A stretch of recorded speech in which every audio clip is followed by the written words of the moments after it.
Nunca pensé que escribiría esto aquí, pero hay ciertas cosas que simplemente no se salen de la cabeza, por más que pase el tiempo.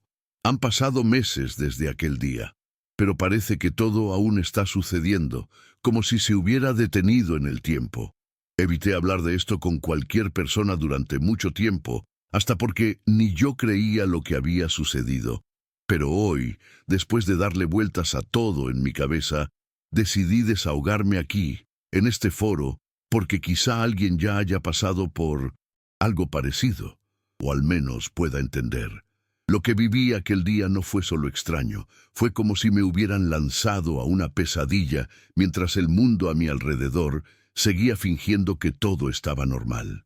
El día empezó como cualquier otro, al menos al principio. Me desperté medio aturdido porque había dormido mal, con la cabeza llena por el proceso de divorcio. Amanda y yo ya no nos soportábamos hacía meses, y esa audiencia sería solo el primer paso para terminar con todo. Tomé una ducha rápida, me puse la ropa más neutra que encontré y bajé al auto con una sensación desagradable en el pecho, de esas que no se pueden explicar del todo.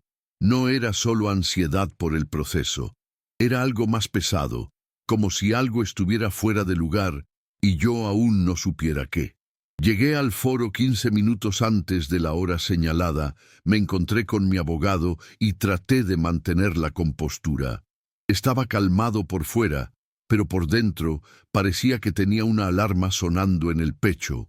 Amanda llegó con ese modo de ser de siempre, fría, casi mecánica, como si nada de aquello tuviera importancia.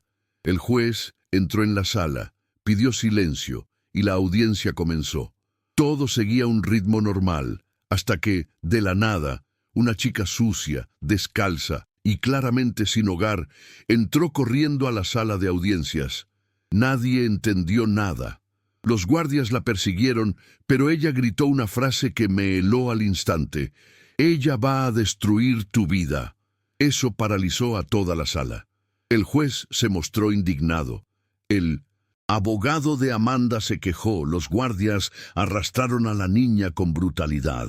Pero yo quedé paralizado. Ella me miró directamente a los ojos cuando lo dijo. No fue un grito genérico, fue para mí, como si me conociera, como si supiera algo que yo no sabía. Después de eso, la audiencia fue interrumpida y reprogramada. El juez salió de la sala visiblemente irritado y los abogados comenzaron a murmurar entre ellos. Yo seguía sentado, intentando entender lo que acababa de suceder. Amanda, claro, solo movió la cabeza, como si considerara eso ridículo. Pero yo sentí algo extraño dentro de mí, como si aquellas palabras hubieran abierto una puerta de la que ni siquiera sabía que existía. Cuando salimos del foro, seguí buscando a la niña afuera, pero ella había desaparecido. Parecía haberse evaporado en el aire. Nadie volvió a hablar de eso. Ni siquiera los guardias que estaban allí parecían tomarse en serio lo ocurrido. Pero para mí, esa frase resonó en mi mente durante todo el día, y fue solo el comienzo de lo que se convertiría en el peor día de mi vida. Después de salir del foro, subí al auto con la cabeza explotando. Juro que intenté ignorarlo, tratar de seguir el día normalmente, pero aquella imagen de la niña, sucia, delgada, con la mirada fija en mí, se quedó pegada como una espina. Fui directo a la oficina, porque a pesar de todo lo que pasaba, mi empresa aún me necesitaba. Al menos eso pensaba. Cuando llegué, pedí a nadie que me interrumpiera y me dirigí directamente a mi sala. Me senté, abrí la laptop y fui a revisar unos movimientos financieros de la semana. Era solo para distraer la mente, pero bastó mirar bien para notar que algo estaba fuera de lo normal. Había una serie de transferencias pequeñas, esparcidas en diferentes fechas, que parecían inofensivas, hasta que empecé a sumar los montos. Era mucho dinero y se dirigía a cuentas que yo no reconocía. En ese instante llamé a Rodrigo, mi contador, en quien siempre había confiado. Él entró, en la sala y, solo con mirarme, vio que estaba alterado. Le mostré las transferencias y le pedí que investigara con urgencia. Él intentó calmarme. Dijo que podía ser algún error del sistema o algún agendamiento que se había pasado, pero vi en su rostro que él también lo encontraba extraño. Le pedí que extrajera los estados de cuenta y los cruzara con las autorizaciones. Mientras él hacía eso, yo me quedé allí, sentado, mirando la pantalla como esperando que de repente apareciera una respuesta mágica. Era como si el día hubiera cambiado de tonalidad de repente. Una sensación de que algo que estaba oculto comenzaba a mostrarse, pero solo por los bordes, aún sin revelar todo. Pasó una hora y Rodrigo regresó pálido, con un montón de papeles en la mano. Dijo que eso no era un error, que las transferencias habían sido autorizadas con mi firma digital, pero en horarios en los que yo ni siquiera estaba en el sistema. Y luego llegó el golpe. Él creía que alguien había clonado mis accesos. Fue en ese momento cuando la frase de la niña regresó como un golpe: «Ella va a destruir tu vida». Juro que la frase volvió con la misma voz, como si se repitiera dentro de mi cabeza. Le pregunté si podía rastrear de dónde provenían las IP que autorizaron los accesos, y él dijo que sí, pero que tomaría algo de tiempo. Le pedí que mantuviéramos eso solo entre nosotros, y le dije que nadie, absolutamente nadie del resto del equipo, podía saberlo aún. A esa altura, mi mente ya estaba a 1000, y lo único que deseaba era una explicación lógica, pero dentro de mí sentía que no se trataba de una simple estafa financiera. Había algo mayor. Decidí salir un poco de la empresa, tomar aire, aclarar la mente. Subí al auto y me puse a conducir sin rumbo, solo manejando. Intenté llamar a Amanda, aunque sabía que era inútil, solo para preguntarle si conocía algún movimiento extraño. Ella no contestó. Insistí unas 2 veces más. Nada. Entonces, sin saber muy bien por qué, detuve el auto en una plaza a la que solía ir cuando era más joven, en los tiempos en que aún no tenía nada, ni empresa, ni dinero, ni responsabilidades, y fue allí, sentado en un banco de concreto, en medio de una tarde sofocante y pesada, que volví a ver a la niña. Ella estaba al otro lado de la plaza, mirándome. De nuevo, esa mirada directa, firme, casi acusadora. Me levanté de inmediato y me acerqué a ella. Pero cuando llegué cerca, ella ya se había vuelto y se marchaba rápidamente, como si quisiera evitarme. La llamé, pero no respondió. Corrí tras ella. Giré en la esquina por donde había desaparecido. Y nada. Era como si se hubiera evaporado otra vez. Regresé al auto sudando frío.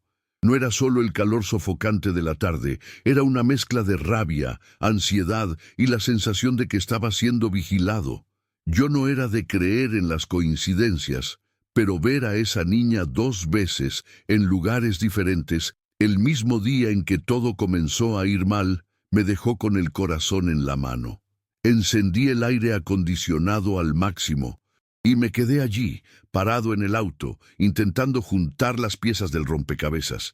Fue entonces cuando Rodrigo me mandó un mensaje diciendo que las IP usadas para hacer las transferencias provenían desde dentro de la empresa.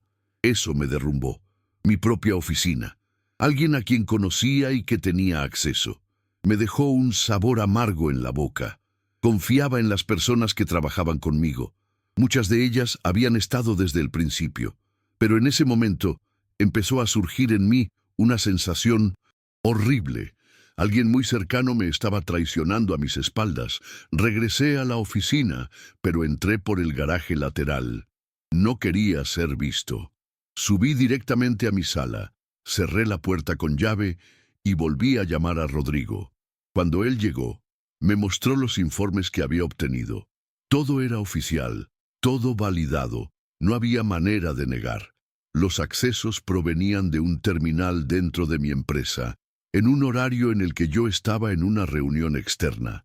Peor aún, todo indicaba que quien hizo eso tenía copias de mis contraseñas, y no eran contraseñas cualquiera.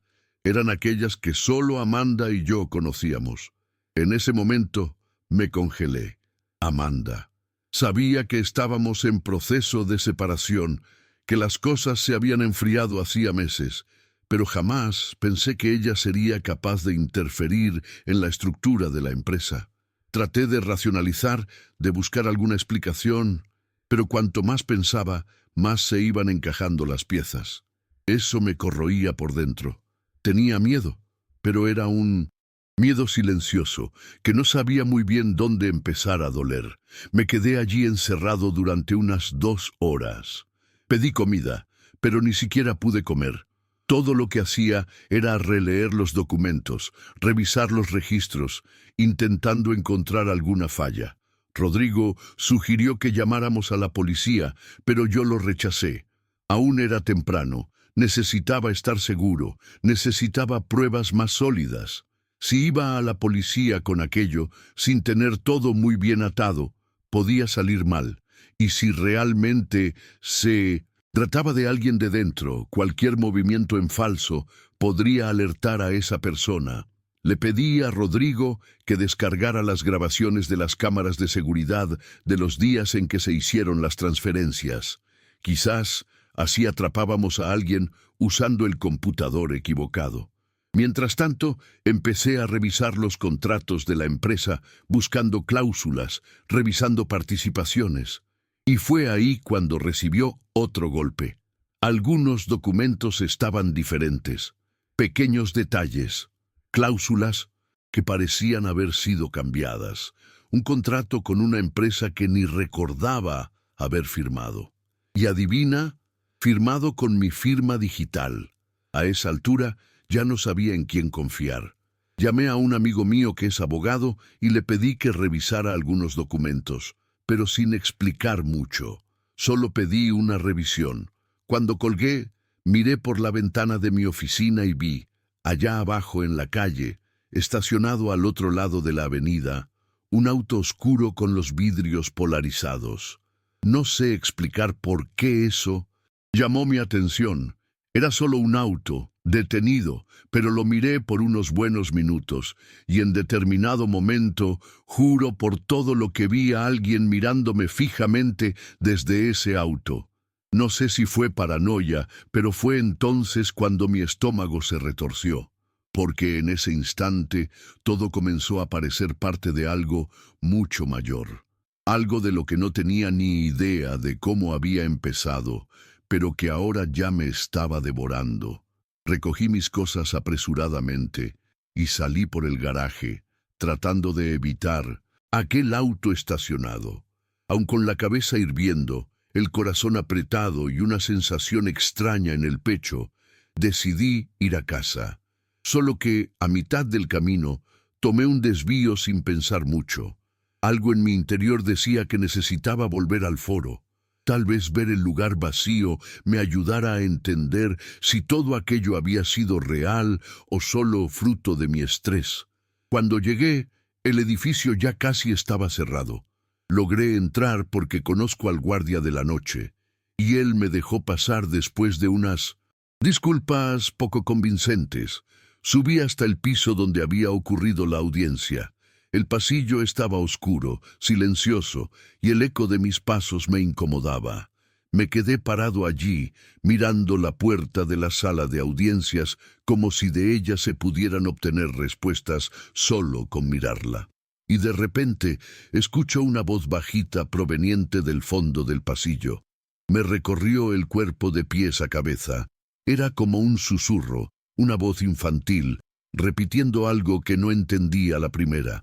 Empecé a caminar despacio en esa dirección sin hacer ruido, intentando comprender lo que oía. Y fue ahí cuando la vi de nuevo. Sofía, sentada en el suelo, abrazada a una mochila rasgada, repitiendo en voz baja, «No confíes en la mujer de ojos rojos». Me congelé. Eso no tenía sentido.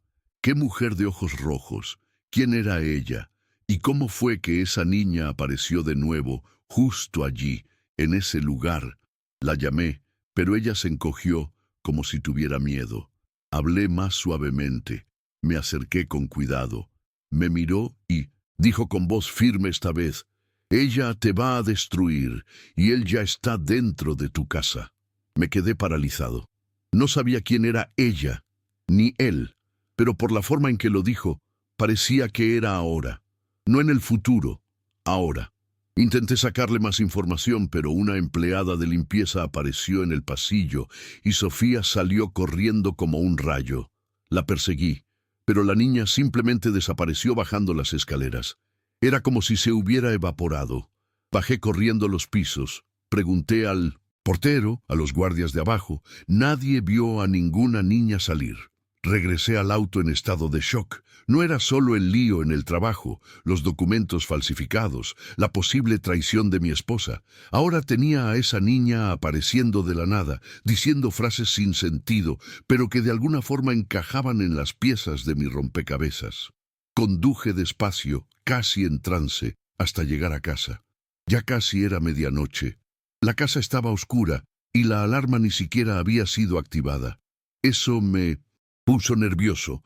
Entré despacio, sin encender la luz. Tomé un palo de golf que estaba apoyado en el armario del hall de entrada. Sí, estaba asustado. Y no era solo miedo físico. Era un tipo de sensación que nunca antes había experimentado. Como si algo estuviera fuera de lugar, como si el tiempo se hubiera detenido. Subí a mi oficina y cuando abrí la puerta me llevé un susto tan grande que dejé caer el palo. La computadora estaba encendida, y no era solo eso. Mi cuenta bancaria estaba abierta en 1900 en la pantalla, y alguien había intentado hacer una nueva transferencia. El nombre del destinatario era Ricardo, el ex empleado. No había más forma de negarlo. Eso no era una coincidencia. Era un intento claro de destruirme, y estaba ocurriendo dentro de mi casa. Mi primer impulso fue desconectar todo, pero antes de hacerlo, tomé fotos de la pantalla con mi celular. Luego, intenté acceder al historial de actividades recientes, y allí estaban las evidencias. El inicio de sesión se había realizado hace menos de media hora, desde dentro de la misma red de la casa. Fui hasta el router, verifiqué los dispositivos conectados, y allí apareció un nombre que me heló: Ramóvil 02. Ese era el apodo del celular de Ricardo cuando aún trabajaba conmigo. ¿Cómo podía ese dispositivo estar conectado a mi red? Quedé paralizado, mirando la pantalla, tratando de encontrar alguna explicación lógica. Pero por más que mi mente buscaba una justificación técnica, todo apuntaba a una sola cosa. Alguien había invadido mi casa, y lo más extraño era que no oí nada. Ningún ruido, ninguna puerta forzada, nada. ¿Cómo entró? O mejor, ¿aún estaba allí? Recogí el palo de golf de nuevo y comencé a recorrer la casa, de habitación en habitación. Cada puerta que abría era una mezcla de ansiedad y terror. La casa, que siempre fue mi refugio, ahora parecía una trampa. Cuando llegué al cuarto de huéspedes, empujé la puerta con el hombro y vi que la ventana estaba entreabierta. Eso no tenía sentido. Nadie había usado ese cuarto por meses. Me acerqué, aún con el palo en la mano, y noté marcas de zapato en el suelo de madera. Marcas recientes, pues aún mostraban señales de humedad. Fue entonces cuando comprendí. Alguien realmente había estado allí. Y yo había estado en el mismo lugar que esa persona minutos antes. Salí corriendo del cuarto. Cerré todas las puertas de la casa, aseguré las ventanas, activé la alarma y me senté en el suelo de la sala, con la espalda pegada a la pared, temblando. No pude dormir.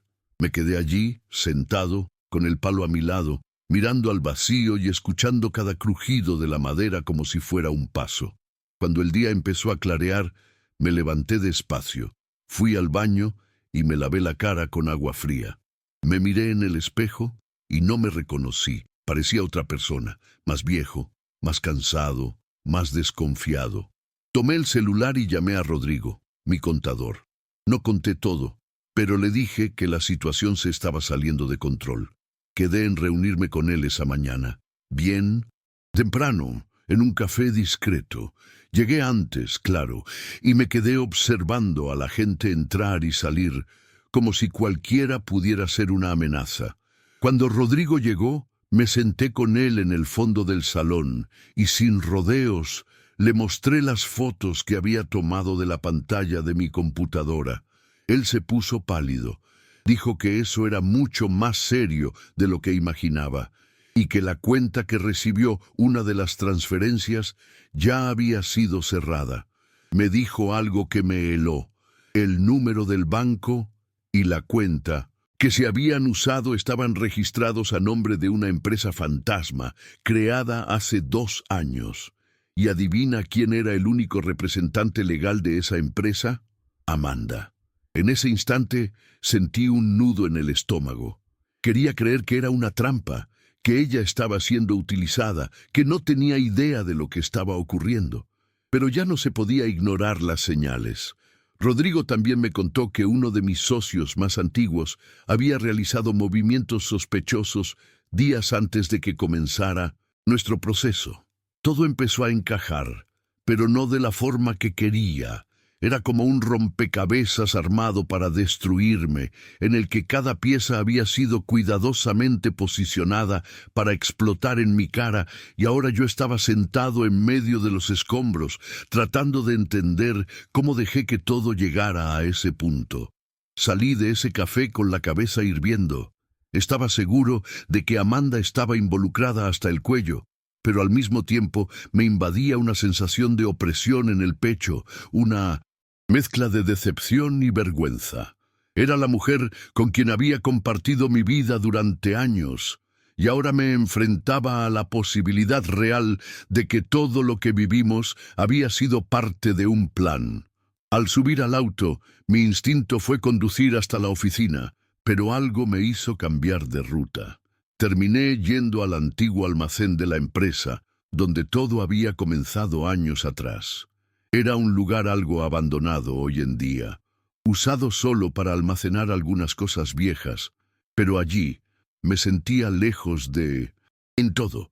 Me senté en el suelo, entre cajas de cartón y muebles cubiertos de polvo, y permanecí allí por horas, solo respirando, recordando, tratando de juntar los pedazos de mi cabeza, y en medio de todo eso me vino a la mente la imagen de la niña, Sofía. Aquella mirada suya, firme, directa, como si supiera todo antes que los demás. Tomé el celular y abrí la galería de fotos. Deslicé hasta encontrar aquella que sin querer tomé al salir del tribunal, en la que ella aparece al fondo, cerca de la puerta. Amplié su rostro y la miré por unos minutos. Necesitaba entender quién era esa niña, por qué se había entrometido en mi vida. ¿Por qué me había advertido? Regresé a casa con una obsesión creciendo dentro de mí. Empecé a buscar en foros, en redes sociales, hasta que un día, en Facebook, encontré una publicación antigua de una ONG hablando sobre niños en situación de calle. Y allí estaba ella, Sofía, el mismo rostro, pero más sucio, más delgado. La publicación hablaba de una desaparición y en un comentario decían que ella había huido de un refugio meses antes. No pude dormir de nuevo. Pasé la noche yendo de enlace en enlace, intentando encontrar cualquier información. Y encontré un video corto, grabado por un voluntario, en el que ella aparecía diciendo que a veces veía cosas antes de que sucedieran. Fue grabado hace mucho tiempo, pero la voz era la misma. Al día siguiente fui al refugio, mostré el video, mostré la foto y pregunté por ella. La empleada me reconoció, se mostró visiblemente incómoda. Dijo que Sofía aparecía de vez en cuando, pero que nunca permanecía mucho tiempo. Me dio una dirección donde, según ella, la niña solía pedir comida. Fui allí el mismo día, pero ella no estaba. Volví 2 veces más, hasta que un chico que trabajaba en una caseta de perros calientes me llamó y dijo que la había visto el día anterior. Me quedé allí, parado, observando la acera como si en las grietas del suelo encontrara respuestas. Cuando finalmente apareció, al otro lado de La calle fue como un golpe. Me miró unos segundos, sin ninguna sorpresa en el rostro. Cruzó la calle, se detuvo frente a mí y dijo, con la mayor calma del mundo, ¿ahora entiendes? No pude decir nada. Solo asentí con la cabeza y ella sonrió. Una sonrisa que no era de alegría ni de malicia. Era la sonrisa de quien lo sabe todo. Y luego dio la vuelta y se fue. No la perseguí. No dije nada. Solo me quedé allí, parado. Regresé a casa como si hubiera sido atropellado por un camión. Todo aquello parecía una película, pero fue tan real, tan físico, que aún hoy no encuentro las palabras para describirlo. Amanda desapareció por un tiempo después de eso. Los socios involucrados se retiraron cuando los documentos comenzaron a aparecer. Logré salvar lo que pude de la empresa y con el tiempo transformé lo que quedó en un proyecto social, como una manera de intentar devolver algo bueno a alguien, principalmente a niños como Sofía. Nunca más volví a verla.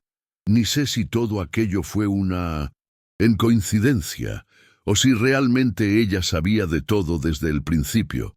A veces pienso que quizá nunca lo entenderé, pero hay noches en las que despierto de la nada, con la sensación de que ella está cerca, y siempre es lo mismo, un silencio abrumador, y aquella mirada firme, grabada en mi memoria. Lo más extraño es que, desde aquel día, ya nadie intentó derribarme. Nunca más intentaron nada, como si todo hubiera terminado allí, de la nada, como si todo ello solo hubiera ocurrido para hacerme ver, y luego desaparecido.